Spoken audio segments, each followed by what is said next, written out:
Well, it's a Thursday after Origin 2. What a win by New South Wales. I mean, as a Queenslander, Millsy, we were absolutely shocked by the result, especially that 40 minutes, mate. I don't think I've ever seen a more dominant 40 minutes of football in my time of watching rugby league than that 40 minutes last night, mate.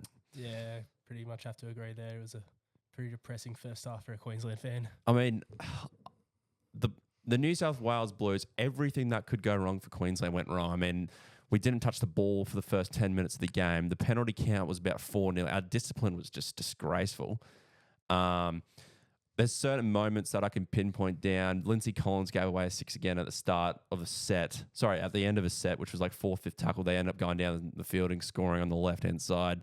He did it again about 10 minutes later. Lomax scores in the corner. So it's just simple errors that really cost us. And I think New South Wales had about 20 tackles in our 20-metre red zone, as they call it, on Channel 9 to our like 1 in the first half. Yeah, it was very, very hard to watch. I don't think we really offered anything for a long time. You know, that's the whole Queensland sort of spirit sort of thing, is even when the Blues get on the front foot, we're always have an answer back. But, geez, it took a long time for an answer back, and really those 18 points in the second half mean nothing when you leave it that long to score them. Yeah, 38-18. What was the score at halftime? Like 32? 34-0. 34-0. Billy was almost crying in the box, I think, watching on in the first half. I mean, the takeaways for me, I had a few notes written down. Payne Haas was absolutely electric. If he answered the critics of him not being able to step up for Origin, he definitely did that game. I mean, I think he ran for 140 minutes and about 20 minutes.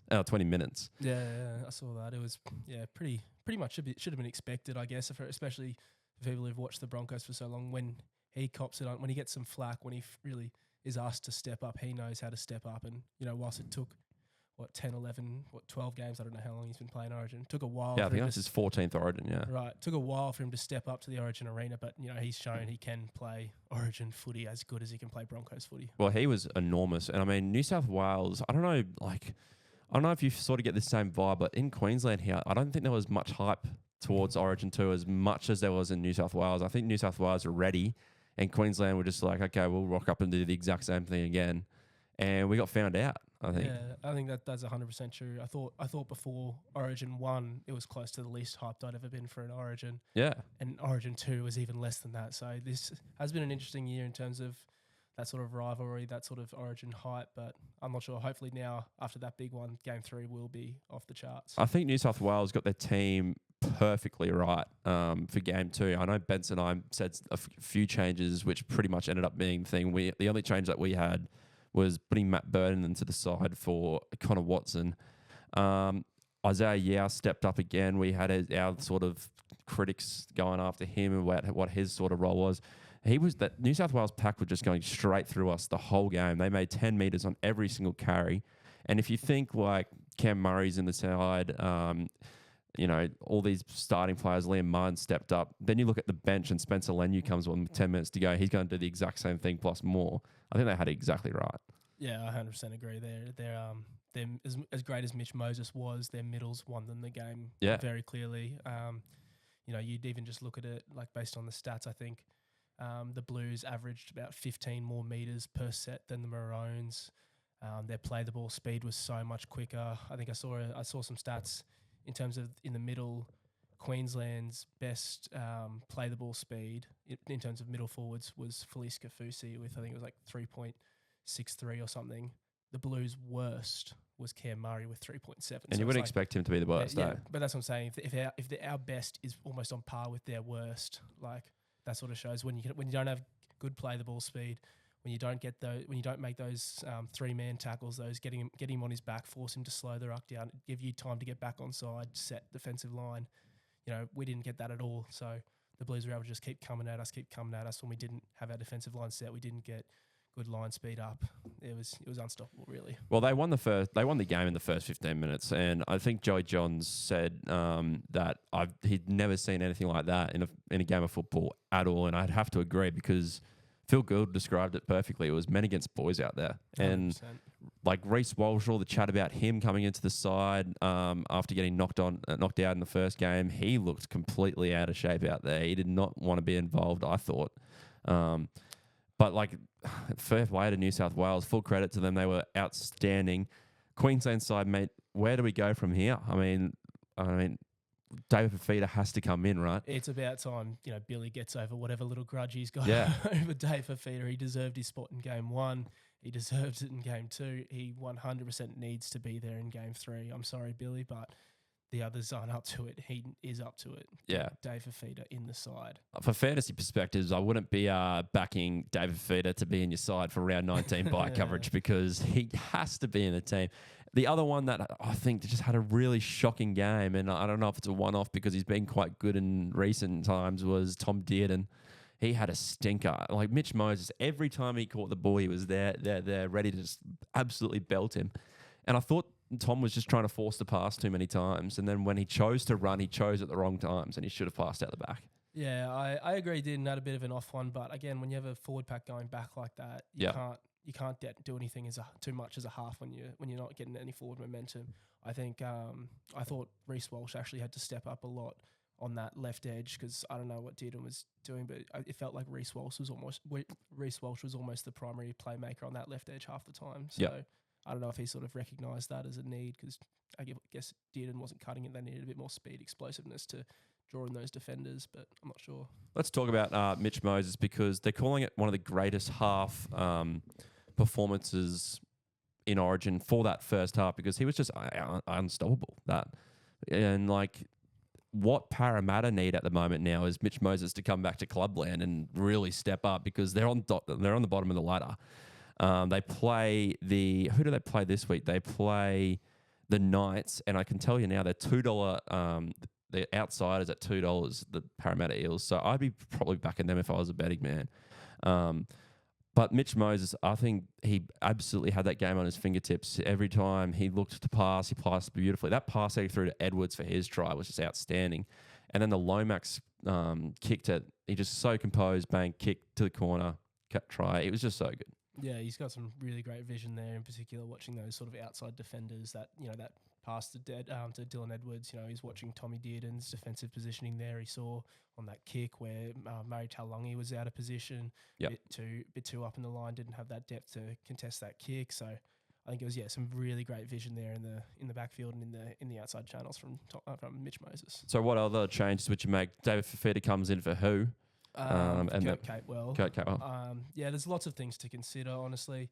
Cobbo's got to come back, honestly. Cobbo has to come back.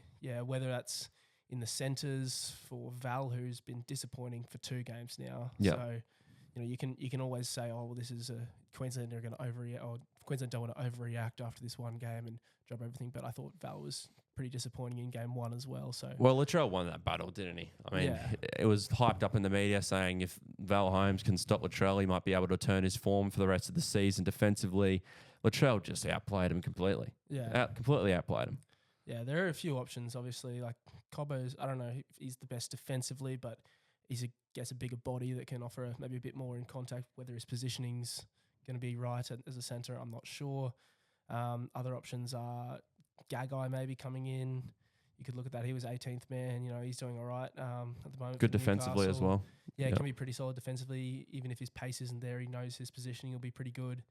But yeah, there are a few options. I thought Taulagi had a pretty average one. Yeah. So your other options could be Cobbo on the wing and Gagai in the centres, or vice versa. But there are a couple of options. I'm not sure what I'd make, but I think for me, Val would be the one to go, and Cobbo comes in. But if they wanted to give Taulagi a miss and bring Gagai in as well, you could look at that. Look, we don't want to overreact too much. I mean, everyone was at New South Wales after they lost against 12 men in the first game, and everyone started to overreact. And I think the necessary changes were made, and I think it's just time for Billy to go, okay, we need to make our necessary changes for game 3. What's our best lineup going to be? And that includes David Fifita. So if Fifita's not in there for game 3, I will be shocked. I would not understand the thought process whatsoever. It would go against everything that we stand for as a Queensland side and how we pick players, which is picking the best players in their position. And most of the time, or even more than most of the time, it turns out to be the right decision. So yeah, I agree. And the other thing I really liked seeing is I know Fifita's being left out these past 2, and to most people, that's a huge head scratcher, but he's still been big and vocal on his support for Queensland. It's not like it wasn't like Kalen Ponga a couple of years ago when he got left out for game 1 and he said, all right, don't call me again for the rest of the year. Yeah. Like, I understand you want to focus on club footy, but Fafita's been outgoing in his support saying, yeah, Billy's made the decision. I'm fine with that. I'll support Queensland the whole way through. It was the result was inevitable. I mean, New South Wales was fantastic on the night, and they deserved to win more than what they did end up winning by. We got to talk about Ashley Klein though, because there was controversy with him getting the game 1 over Adam G, who had a fantastic grand final last year. I thought he was absolutely fantastic. Adam G was sitting in the box next to Gordon Tallis. Did you hear this story? I heard about Gordon was looking over. Looking over it, yeah. I saw it on Triple M, and if you don't know the story, Dan Ganane was commentating with Gordy Tallis on Triple M, and the box was situated in the box next to the referee box with Graham Annesley. Adam G was in there, and I think Gordon had stared into the box for like a good 30 seconds without breaking eye contact or something. And all of a sudden, the whole referee box just left. He's a scary man. He's a scary man. I've had the privilege to talk to him for a bit. He's a very nice guy, but I mean, obviously very scary, and showed it on the field. But Ashley Klein, does he deserve the game 3 referee gig? I can't see them changing it, but off your opinion, did he deserve it after last night? Look, I'm not going to say anything about it being biased or anything because I don't think it was that. I think it was just poor refereeing on both sides of the game. He did a terrible job controlling the game. Yeah, he made stupid decisions on foul play. There was some times where you're questioning, it's like, oh, should that have been a sin bin? Yeah, and then you come to the ones where it's the softest thing I've ever seen. A little head rub. It wasn't even an aggressive head rub. It was a little touch of his hair, and that's worth a sin bin, right? Make up your mind. Are you gonna sin bin the direct shoulder charge to the head? No, but you're gonna sin bin the little rub of this hair. Yeah, you make a very valid call. And I actually posted that on the All Out account last night. I mean, there was grapples, there was head-high contact, there was contact that you should not be allowed to do, but yet we send off 2 players for rubbing heads and mitigating a small push and shove. Like, come on. And the thing that really annoyed me last night, and again, full credit to New South Wales, they deserve to win. But I don't understand how we can change a set of rules for the NRL week-to-week basis, like 4 high tackles. That Roger Tuivasa-Sheck one last week that got sin bin. I mean, that looked to be a perfect tackle. And then we come to Origin on a Wednesday night, and that seems to go out the book completely. Like, Liam Martin tipped the guy on his head, arguably a worse tackle than RTS the last weekend in the NRL, and he doesn't get sin binned. Like, the consistency between NRL refereeing and Origin refereeing is really what shits me off. And it should be a penalty every single time. Does it deserve a sin binning? Probably not, but it definitely deserves to be a penalty. The thing that annoys me with it, I actually don't have a problem if they want to be more lenient in Origin, but there's no outline of this. There's no guideline of this. This is just some unwritten rule. Yeah. It's like, the refs are more lenient. Come out with a set of Origin rules. If you want to be soft in Origin, come out with a set of Origin rules. Come out with what your mitigation is down from a penalty, to a sin bin, to a send-off. Yeah. Explicitly state what the rules are, what the perspective is in Origin, and that way people can get on board with that, Someone got done for a high shot on Liam Martin about the 6th minute. It was a high shot, and I think I saw 4 high shots before that penalty. And as soon as Klein blew that penalty for a high shot, I was like, okay, so he's going to call everything high tonight. There was not one other high shot penalty the whole time. Crichton shoulder charged someone going down the left-hand touchline, no penalty. So, I mean, it's just the consistency of it. Can we also talk about how Jerome Luai can rush out of the line, tackle DCE when he's nowhere near the footy, nowhere even near touching it, and then immediately DCE gets in trouble from the ref for something about 2 phases later. I know. I mean, that was just a blatant penalty straight in front of the post. It was the most obvious thing you've ever seen. I don't get it. And for those New South Wales listeners that think we're yapping, I hope that you can share the same opinion because it goes both ways, doesn't it? It goes both ways. There was so many high random contact penalties against the Blues that you didn't understand. And so it was pretty ridiculous. And we're not saying that Queensland were refed out of the game. Our discipline in the first 10 minutes is what lost us the game. I mean, it's just straight there. We had 5 penalties given away in a row, and that led to 3 tries. And then after that, they had all the momentum. And we were just shocked a bit. So, I mean, it's going to be a very interesting game. There's no better 2 words in NRL folklore than game 3. So I mean, up at the Cauldron, it's going to be especially the Cauldron. It's going to be pumping. I mean, if we win, I don't think we'll see a state in more party mode than we will on Wednesday night in a couple of weeks. The car park will be packed and jumping. Yeah, the car park will be packed. We might have to head out that way. But it's going to be great fun. I'm predicting a very close one. I can't see Queensland starting out like we did in game 2. No. I mean, our Melbourne record isn't great, but it is what it is. We'll fight back. I hope Billy makes the right decisions with selection, and we should be good. Mate, we should talk about a bit of fantasy buy, hold, sell, because it is getting down to the pointy end. All Out's making some great moves. We've actually come from the clouds, if you didn't know. We were 20,000th rank, and we are now like 3,000th. So we're coming for top spot. I don't think it's inevitable just yet. But let's talk a little bit about buy, hold, sell, mate, because there is a few. 3 teams have the buy this week. And I know last time you came on the pod, you said Aaron Clark was your pod of the week. Okay, let's just. And I think that needs some explaining. Context. I said Aaron Clark if he gets good minutes because he was starting at lock, he averages 50. Yeah, Des decided to change his mind and not give him good minutes. But I think there was a couple rounds later where he finally got some decent minutes and he scored like a 49 or a 50. Yeah, he did. So I was right if he gets good minutes. Yeah. My other one that I tossed up, I mentioned in that pod, but past couple of weeks I've been thinking was Sam Verrills, just because sorry, not Sam Verrills, Chris Randall. Oh, Chris Randall. Because I needed a hooker who could cover mid as well, and I got him in. He got a terrible score one week, and I think the next week he got 60, 67. So thanks to a dominant Titans win, but Sam Verrills Chris Randall, pod of the week. I mean, he's back playing 80 minutes, mate. Good buy schedule. You could tell. Speaking of the mids, though, there is a bit of an issue in fantasy at the moment with the round 19 buy and the mids. I know for All Out team, and especially my own personal team, there's not many mid options for that round 19 buy. So if you're planning for that round 19 buy, I would be buying middle players. I'm a person who has Alex Twile, unfortunately, and there's just no clue when he's coming back. He got a head knock at training. I thought he was going to be named this week, but no sign of him whatsoever.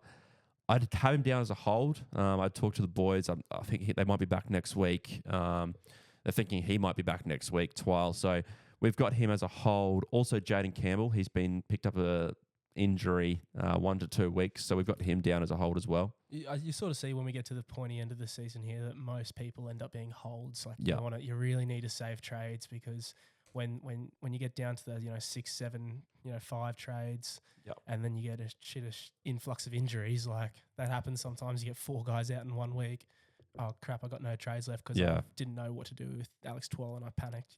Yeah, he's definitely a hold. I mean, Campbell. They both play the round 19 bye, and Campbell will be back for that bye round. So he will be there. I'll come back to the Titans, ask you a question after we finish the buy, hold, sell. But another one we got as a hold is Xavier Willison. Willison's been actually very good. If you picked him up at the start of the season, he's now 417K. I would be just holding for that buy round 19. And then if you got the luxury trade of shipping him off after then, that's what I would do. And keep in mind that you got those extra 8 trades in round 20 as well. So that's a big bonus for anyone who's looking to hold Willison and Piacora for that matter. I mean, he's been kind of mid this year, hasn't he? Yeah. He's been really underwhelming fantasy-wise. Yeah. I mean, talking of the sells, though, SJ, he's got to go. I mean, if you held SJ for that time and now you got 4 weeks of him out with an Achilles injury, you're probably very annoyed in yourself. Yeah, 100%. I know I had SJ, and I think when he had a 2-week injury, I was like, no, I don't trust him, and got rid of him straight away. So I'm happy with that. Another one that's out, and for those that was planning for the bye round, I mean, he probably could have played Origin if he was available, was Hopgood after he had the game 1 debut. He has to go in for surgery is the news, so he now becomes a sell.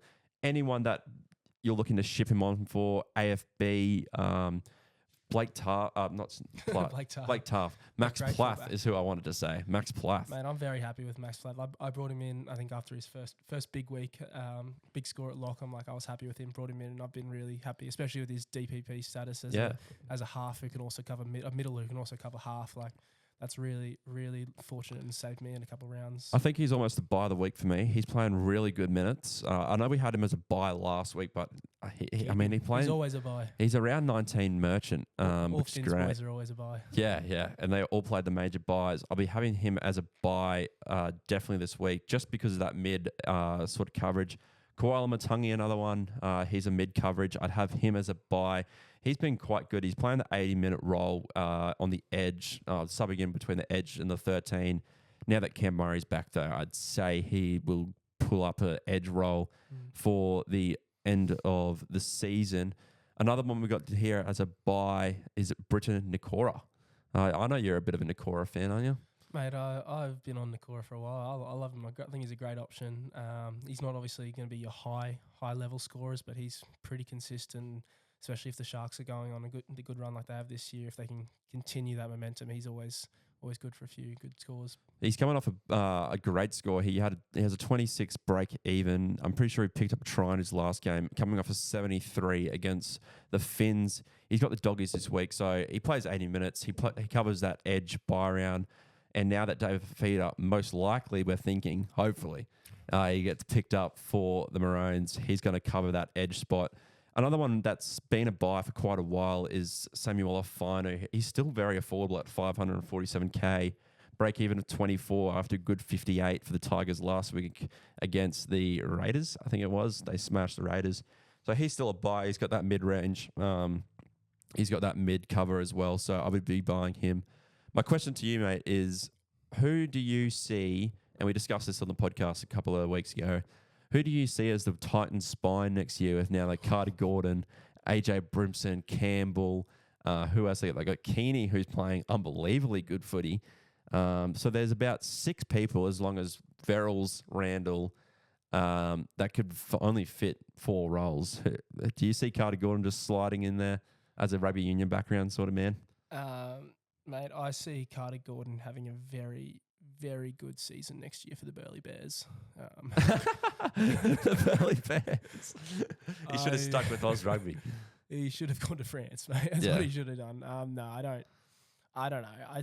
He'll get his opportunity, I think, at some point, but I don't know. I think it's a big jump, especially for someone who hasn't played league. Like it's not like he's a league junior or something. He played rugby up at the sunny coast. He played rugby in Brisbane at BBC. He played rugby for the Reds. He played rugby for the Rebels. You know.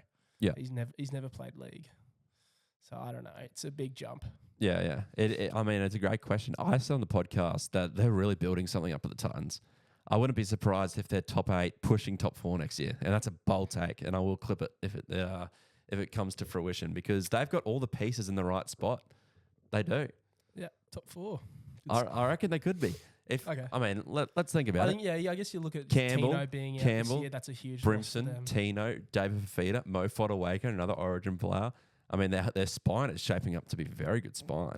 And then, you add Brian Kelly, who's very good defensively. And then they're just filling pieces in to certain spots. And I reckon they could really make a good push for the 8 next year.